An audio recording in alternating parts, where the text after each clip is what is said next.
Naruto Sasuke போயிட்டு தான் பார்க்க போகிறோம். ஆயிரம்னா நீங்கள் வந்து நருட்டோலே பார்த்துருந்தாலும் ஃபைனல் வாலிபாட்டில் பார்த்துருப்பீங்க நிறைய பேர். அதில் வந்து நருட்டோக்கு வந்து 9 டைல்ஸ் சாக்கடா மோடும், நம்ம சாஸ்கேக்கு வந்து ரெனாகனும் இருக்கும். அதெல்லாம் இல்லாமல் எந்த தோஜுட்ஸும் இல்லாமல் சாஸ்கேவும் 9 டைல்ஸ் சாக்கடா மோடு இல்லாமல் நருட்டோவும் சண்டை போட்டால் யார் ஜெயிப்பான்றதை பார்க்க போகிறோம்.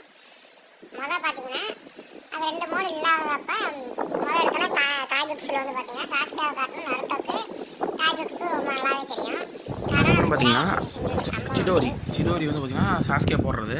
சாஸ்கேவால் அந்த சிடோரி போட முடியுமான்னு கேட்டிங்கன்னா முடியும், பட் அந்தளவுக்கு எஃபெக்டிவாக இருக்காது. ஏன்னா சிடோரி போடுறதுக்கான தேவை வந்து அவங்ககிட்ட இருந்து ஷேரிங்கனோ ஏதோ ஒன்று இருக்கணும். ஆனால் நம்ம இந்த இடத்துல எடுத்துக்க ஒரு டோஜுட்ஸ் கூட இருக்கக்கூடாது. அப்படி பார்க்கும்போது சிடோரி அவனால் போட முடியாது. இன்சைட் நருட்டோக்கு அப்படி இல்லை, இது வந்து ஒரு சாக்கரா பேஸ் பண்ணது. இந்த இடத்துல வந்து நருட்டோவால் அதை போட முடியும். ஸோ ரசிங்கன் போட்டு ஜெயிக்கலாம். இல்லைன்னா ரசிங்கன் சுரிக்கன்